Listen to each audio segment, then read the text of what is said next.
Conexões Energéticas.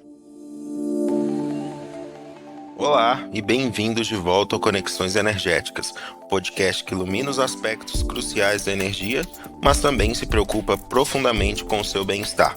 Sou Jefferson Amaral, gestor de comunicação e marketing da Odisseia Energia. Hoje temos um episódio muito especial sobre saúde mental e bem-estar. Convidamos especialistas para nos guiar nessa conversa importante. Comigo aqui eu tenho a doutora Fabrícia, médica do trabalho da Odisseia Energia. Também temos o Dr. João Duca, médico especialista em estilo de vida, que nos ajudará a entender como nossos hábitos cotidianos afetam a nossa saúde mental. Ao nosso lado também está a psicóloga Daniela Salum, que explicará os aspectos psicológicos da saúde mental. E finalmente temos o educador físico Leonardo Gontijo, que nos falará sobre como o exercício desempenha um papel vital em nosso bem-estar. Sejam todos bem-vindos. Então, vamos começar com a doutora Fabrícia. Doutora Fabrícia, como a Odisseia Energia aborda a saúde mental dos seus colaboradores? Olá, pessoal. A Odisseia Energia, ela conta com a presença semanal de uma psicóloga que se chama Dalva Garcia desde o ano de 2005. Essa psicóloga trabalha em conjunto aqui com a medicina do trabalho e faz um atendimento individualizado dos colaboradores de forma semanal. E a equipe de saúde também contribui com o trabalho dessa psicóloga através de um olhar atento e uma escuta ativa, fazendo acolhimento dos trabalhadores que tenham qualquer indício de alteração na saúde mental ou que estejam enfrentando alguma dificuldade em sua vida que esteja alterando o seu bem-estar. Então, através dessa avaliação, dessa triagem, a gente consegue fazer o encaminhamento também para a psicóloga ou até ver a necessidade do acompanhamento de um médico psiquiatra. E também, ao longo do tempo com esse trabalho, a gente foi conquistando a confiança dos colaboradores, eles sabem que pode confiar, que há o respeito ao sigilo, eles já aceitam melhor a necessidade do acompanhamento psicológico e acabou aquele temor aí do julgamento de outros por estarem em algum acompanhamento psicológico. Super legal, Fabrícia. E assim, considerando sua experiência como médica do trabalho na Odisseia, você pode dar para os nossos ouvintes algumas dicas sobre como as empresas podem criar esses ambientes de trabalho mais saudáveis que promovem melhor essa saúde mental dos colaboradores? As empresas podem cuidar do ambiente e também incentivar os colaboradores a cuidarem de si, né? Os colaboradores, eles precisam ser incentivados a ter tempo para o lazer, para as relações familiares, para a religiosidade. Dentro da empresa é importante ter uma comunicação clara e assertiva, ter acolhimento, empatia também com o colaborador. Promover uma adequação das expectativas e de salário, pactuar com ele corretamente o conteúdo do trabalho, praticar o reconhecimento também com uma noção de utilidade, incentivar e propor desafios. A avaliação do posto de trabalho também é muito importante, porque a gente precisa torná-lo seguro, e aí contando muito também com o apoio da segurança do trabalho e o trabalho confortável, que a gente também vê através da ergonomia. É importante também que haja uma concordância entre o trabalho prescrito e o trabalho real, o conhecimento do trabalho, que o colaborador também tenha um certo grau de autonomia e perceba uma cooperação e apoio das chefias. Também é importante que a empresa promova condições físicas e de infraestrutura adequadas e também suporte técnico para a execução do trabalho. E no final das contas, o trabalho ele é benéfico para o ser humano. Ele instiga a pessoa a pensar, a conviver, a agir, a se superar, a se desenvolver.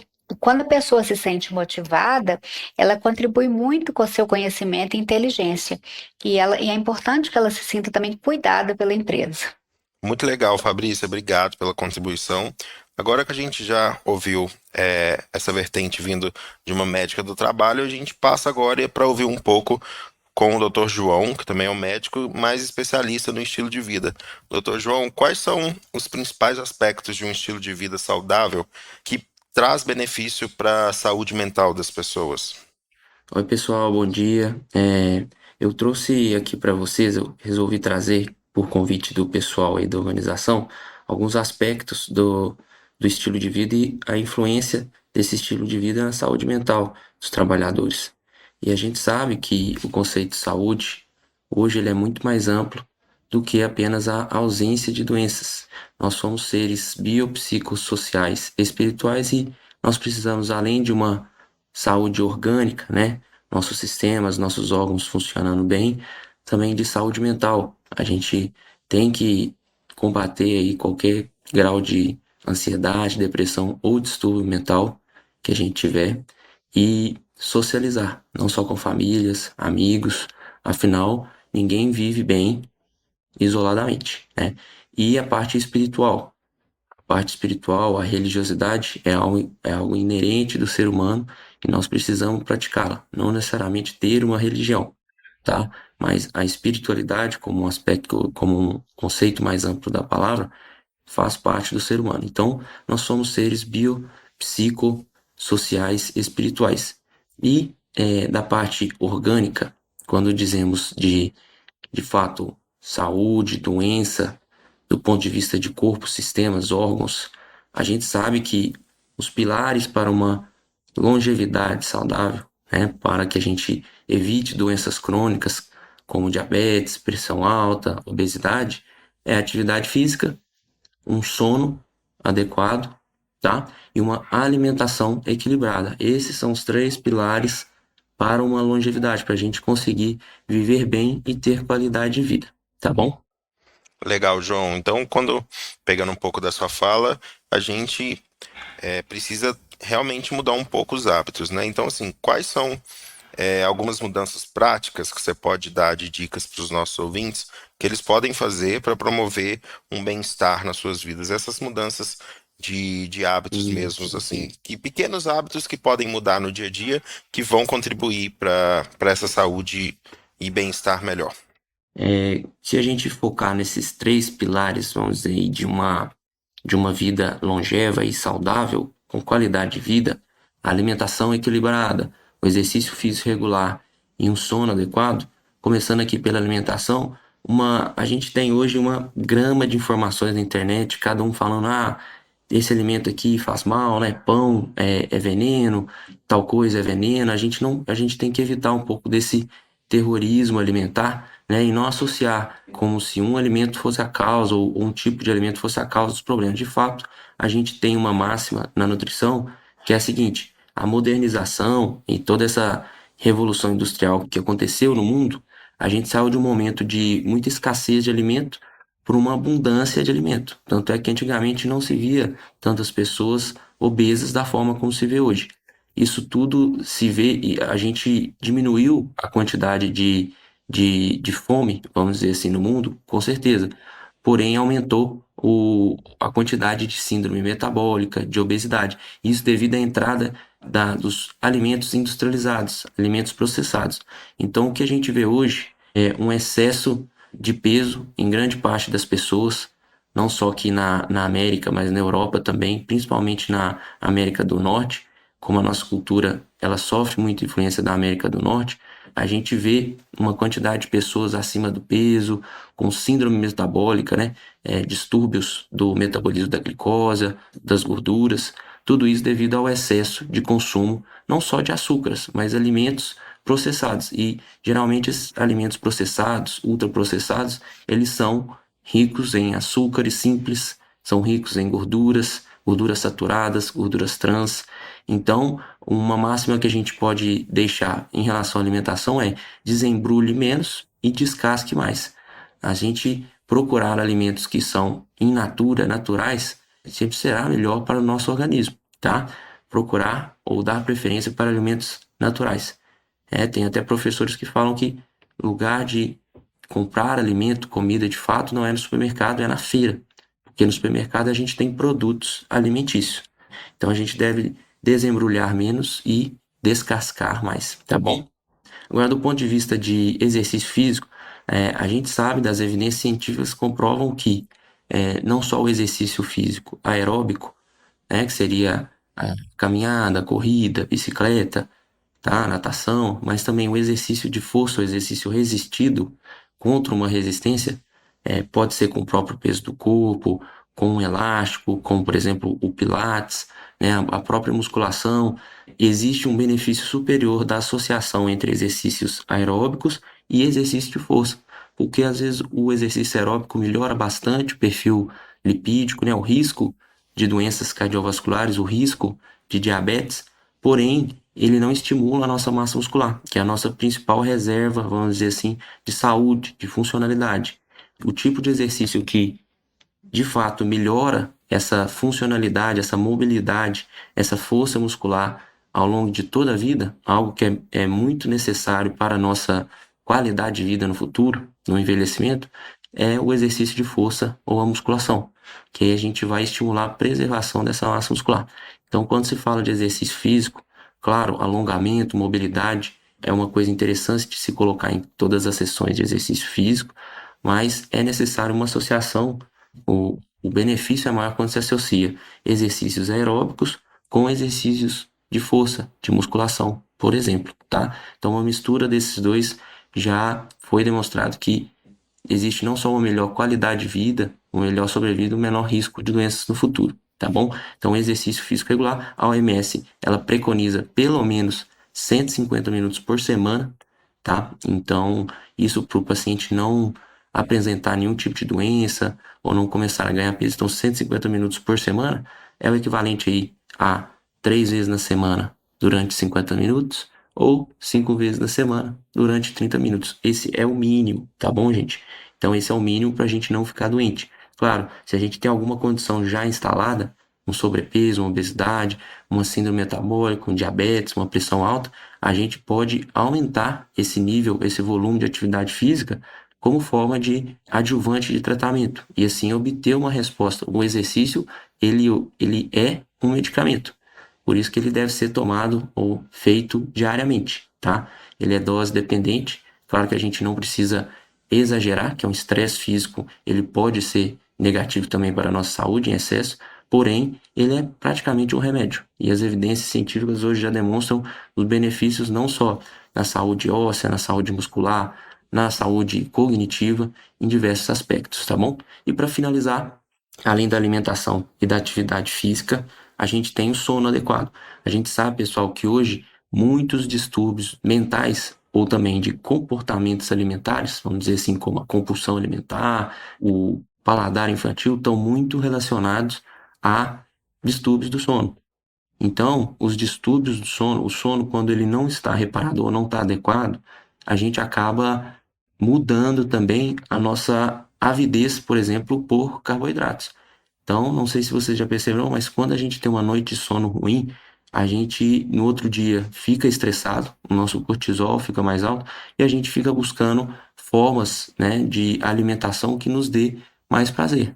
Então, no meu consultório, por exemplo, 80% dos pacientes que chegam, né, que tem mais aí de 30 anos, eles queixam para mim uma, entre aspas, fadiga crônica, né, uma sensação de, poxa, eu quero mudar de vida, só que eu não consigo fazer atividade física, eu chego muito cansado do trabalho. Então, assim, esse cansaço crônico, essa fadiga, a primeira coisa que a gente tem que excluir é o quê? É um distúrbio do sono, que a gente sabe hoje com a modernidade que o quê? Que a gente fica até mais tarde no telefone, né? A gente chega em casa, a gente alimenta muito tarde. Todos esses hábitos de alimentar muito tarde, né, com excesso de carboidrato, ficar vendo telas, né, que tem dentro do seu espectro luz a luz azul, que inibe a melatonina, todos esses hábitos, eles prejudicam de forma muito importante o nosso sono. Isso acaba repercutindo negativamente não só na nossa saúde mental, com quadros de ansiedade, de depressão, mas também com essa fadiga crônica, às vezes com uma compulsão alimentar. Então, sempre quando vem esse tipo de queixa no consultório, é claro, a gente tenta traçar ali alguma forma, uma suplementação específica, uma medicação, mas a gente tem que ir na raiz do problema, que são esses três pilares. A alimentação pode estar desequilibrada, o exercício físico que não está regular e o sono que provavelmente também não está adequado. Muito bom, João. Obrigado pela contribuição. E é legal você ter citado aí também da importância do exercício físico, porque a gente tem aqui também como convidado o Leonardo Gontijo, que é um educador físico e vai saber falar um pouco mais também sobre a importância do exercício físico e também Só para informar as pessoas que o Léo ele teve uma importância para as pessoas durante a pandemia também, porque ele dava aulas online, né, Léo? Então, eu queria que você contasse um pouco mais para as pessoas dos benefícios do exercício físico para a saúde mental e não, como o João falou, não só para a saúde mental, mas para a saúde como um todo. Claro, primeiramente, obrigado pelo convite. É muito bom estar aqui incentivando e conscientizando as pessoas em relação à importância da prática regular de atividade física. A gente tem o hábito errôneo aí, cultural de associar a atividade física só por questões estéticas. E a gente tem que tirar isso de mente. Afinal de contas, quando a gente fala em sedentarismo, a gente lembra de hipertensão, a gente lembra de diabetes, de obesidade e outras doenças cardiovasculares, mas a gente esquece da extrema devastidade que vem acontecendo com as pessoas que não praticam atividade física. As pessoas ativas fisicamente têm muito menos probabilidade de ser afetadas por transtorno mental. E a gente fala que problemas de autoestima, autoimagem, depressão, ansiedade, aumento de estresse, maior risco de doenças como Alzheimer e Parkinson, vem justamente pela ausência de uma atividade física na rotina das pessoas. Porque a gente tem que falar muito sobre a liberação de serotonina e endorfina, que traz aí ansiedade, traz aí vários outros problemas para as pessoas que não praticam atividade física. A pessoa que pratica atividade física regularmente, ela tem uma sensação de bem-estar, ela tem injeção de ânimo diariamente, aumento de autoconfiança, autoestima. A atividade física é um antidepressivo natural, de fácil acesso. A pessoa pode fazer exercício durante 10 minutos, durante 20 minutos, ela pode ir para um estabelecimento como academia, uma clínica de pilates, ou a pessoa pode fazer atividade física na rua, na praça ou em casa. Então é de fácil acesso. A gente tem também a diminuição da ansiedade, o aumento da concentração, a pessoa passa a ter mais disciplina, a pessoa começa a ter maior capacidade de aprendizado e aumenta também a sua produtividade. A pessoa está muito mais disposta a fazer atividades do dia a dia, e sem falar da questão de amor próprio e também das relações sociais no trabalho, em casa, com família, que melhoram muito com a prática regular de atividade física. Muito bom, Léo. E como agora a gente está direcionado para um público bem corporativo também, eu queria que você desse alguma dica simples para a pessoa incorporar a atividade física na rotina do escritório mesmo. Alguma coisa rápida que ali durante o dia de trabalho ela possa fazer e que vai colaborar também. A primeira coisa que a gente precisa falar é que a pessoa tem que tirar de cabeça, eu até comecei falando sobre isso na minha primeira fala, tirar a questão que a gente faz atividade física só para ficar forte ou só para emagrecer. Isso aí é uma ideia errônea, a estética é uma consequência da atividade física. A pessoa pode estar fazendo alongamentos, fazendo trabalhos de mobilidade, principalmente que está no ambiente de trabalho, há uma tensão do trapézio, da região do pescoço, ou uma postura. Então a pessoa pode adequar fazendo pequenas pausas aí ao decorrer do dia para fazer alguns exercícios de mobilidade. Mas a pessoa tem que também fazer atividade física fora do ambiente de trabalho. Escolher uma atividade física que se identifique, que goste. Se é uma pessoa, por exemplo, que não gosta de dança, não tem por que ela dar fazer dança, ou uma pessoa que não gosta de ambiente muito cheio, não tem por que ela ir para um salão de musculação, ela tem que achar algo que se identifique. E colocar na sua logística de trabalhos, ou malhar perto do trabalho, treinar perto do trabalho, ou antes de ir para o trabalho, ou perto de casa. Aquela coisa de passar em casa para depois ir treinar, ou deixar para o final do dia, isso não acontece. Tem que ter paciência quanto aos resultados, saber que está ali fazendo não é só para uma estética e que as metas podem ser alcançadas a longo prazo. Às vezes a pessoa tem um objetivo, eu quero emagrecer tantos quilos em um mês. Não. Queira ir mais vezes na semana, comece com 2 vezes. Daqui mês que vem eu vou 4. Daqui um mês e meio eu vou estar fazendo 5 vezes na semana atividade física e vou levar também mais alguém para treinar comigo. Eu falo que a rede de apoio ajuda muito nessas horas da pessoa fazer atividade física regular. Como amigo, família, namorado, esposa, todo mundo do ambiente familiar ou de amizades está ajudando um ao outro para a pessoa ter um êxito na prática regular de atividade física. E também a atividade física é uma questão de organização pessoal. A pessoa tem que colocar um horário predeterminado para ela fazer aquela atividade física, porque senão fica deixando para o final do dia ou para o final da semana, e a gente sabe que se a gente não priorizar, a gente acaba não fazendo. E separar roupa, separar o treino que vai fazer, já tem em mente o que vai fazer, isso é muito bom. Não deixar para depois, ter persistência, constância e saber a grande diferença entre disciplina e motivação. Eu falo que a gente chega em lugares fazendo atividade física regularmente, com disciplina, a gente chega em lugares que a motivação não levaria a gente. A gente não tem motivação todo dia, a gente tem a disciplina todo dia. E resultado vem justamente com a prática regular, com a consistência. Sensacional, Léo. E aí, uma coisa que você falou que é importante realmente é o planejamento, né? Tanto para o exercício físico quanto para a alimentação também. Ter esse planejamento de fazer tudo com antecedência, eu acho que ajuda muito nessa rotina.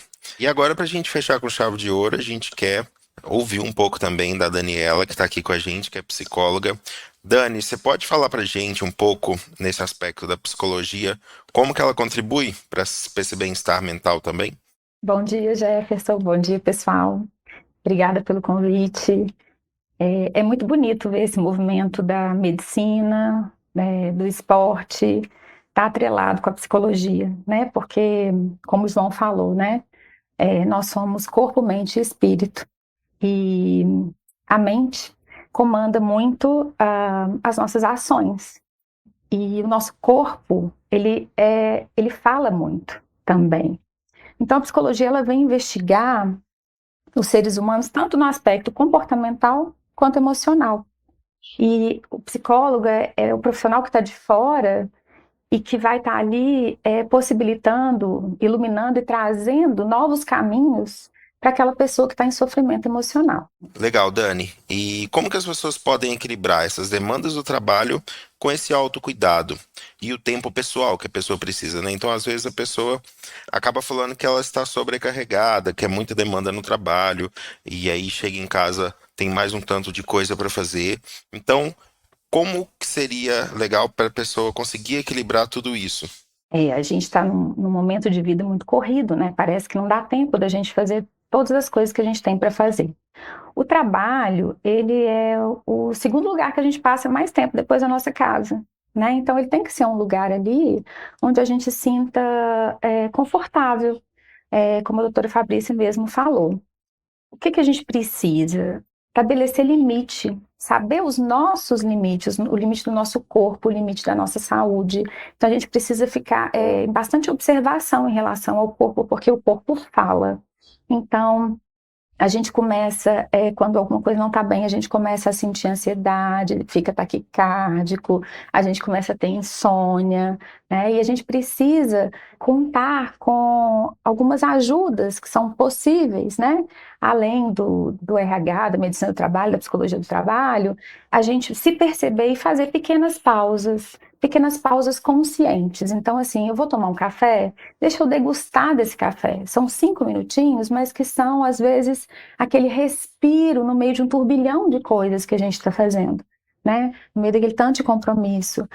Parar, se observar, conversar e principalmente pedir ajuda, porque os sintomas, quando a gente está passando por alguma situação, eles começam em doses pequenas, só que se a gente não procurar ajuda, isso vai crescendo, crescendo e se torna um adoecimento.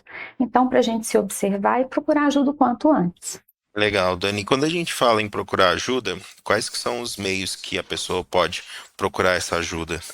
Se a gente está falando no trabalho, né, a gente precisa ver se lá a gente tem um suporte, né, emocional, que seja através do RH, né, ou da medicina do trabalho, né, mas nem todas as empresas têm essa possibilidade. Então, quando não tiver e você não estiver se sentindo bem, procura a ajuda de um psicólogo ou de um psiquiatra. Hoje em dia, tem muitos profissionais que trabalham de forma conjunta, né? Então, assim, se o psiquiatra acha que a pessoa precisa de um acompanhamento psicológico, ela vai encaminhar. Se o psicólogo achar que a pessoa está precisando de um acompanhamento psiquiátrico, ela vai encaminhar. E a gente precisa ficar atento aos nossos sintomas físicos, dores de cabeça, insônia, irritabilidade fácil, esses sintomas por mais de uma semana e a gente já fica mais atento. E aí a gente procura ajuda profissional. Muito bom. E eu vi também no seu currículo que você tem algumas dicas legais de meditação, né? Você pode dar alguma dica para o pessoal que está ouvindo a gente? Posso. A meditação ela é bem polêmica para quem nunca fez. A nossa mente ela é muito agitada, ela não para, né? E aí as pessoas acham que a meditação é silenciar a mente. E não é exatamente isso, né? O que é a meditação? É estar focado em si mesmo. Então a cabeça, na hora que eu fechar os olhinhos ali, ou parar um pouquinho, a minha cabeça às vezes vai vagar e eu vou trazê-la de volta, prestando atenção em mim, ali no meu estar aqui e agora, né? Então é preciso a gente quebrar esse paradigma, né, de que meditação é esvaziar a mente, para a gente permitir essa integração de corpo, mente e alma ali, que seja, gente, por 5 minutinhos. E tem gente que acha que a meditação, ela também é algo ali que eu não preciso de nada ali, é só fechar os olhos. Não, mas eu posso meditar através da música, através de uma oração, através de mantras. Então, ela, na verdade, é basicamente um foco em si mesmo. Sensacional, Dani, e eu gostaria de agradecer também a presença de todos, a doutora Fabrícia, doutor João, do Léo Gontijo e da Dani, por essa contribuição valiosa que teve aqui para o nosso episódio. Obrigada a vocês. Obrigado pela oportunidade de estar aqui incentivando todos a realizarem uma prática regular de atividade física. Agradeço a oportunidade aqui do espaço e é importante ressaltar para que todos tenham empatia uns com os outros aí no trabalho para tornar um ambiente favorável para todo mundo. Obrigado pela oportunidade aí, tá compartilhando um pouco de experiência, de conhecimento. Foi ótimo bater esse papo aí com vocês, o pessoal todo aí que tá participando, e espero ter mais oportunidades aí pra gente conversar sobre diferentes pontos, diferentes aspectos. Show de bola, vamos lá trabalhar aí no estilo de vida, hein, pessoal? Lembre-se que o segredo para uma vida longa e saudável são os hábitos. Atividade física regular, uma alimentação equilibrada, sem excessos, tá? Mas sem privações totais e um sono adequado, tá bom? Maravilha. Pessoal, então mais uma vez, obrigado por compartilhar a valiosa perspectiva de vocês sobre a saúde mental e o bem-estar. E nesse episódio nós exploramos como a saúde mental e o bem-estar são componentes essenciais de uma vida equilibrada. Esperamos que você tenha encontrado inspiração e informações úteis por aqui. Lembre-se de cuidar de si mesmo e até o próximo episódio do Conexões Energéticas. Você acabou de ouvir Conexões Energéticas, o podcast da TSEA Energia. Acompanhe quinzenalmente na sua plataforma de áudio favorita o nosso podcast com histórias que inspiram profissionais tomadores de opinião a partir de um bate-papo leve, descontraído e rico em conhecimento.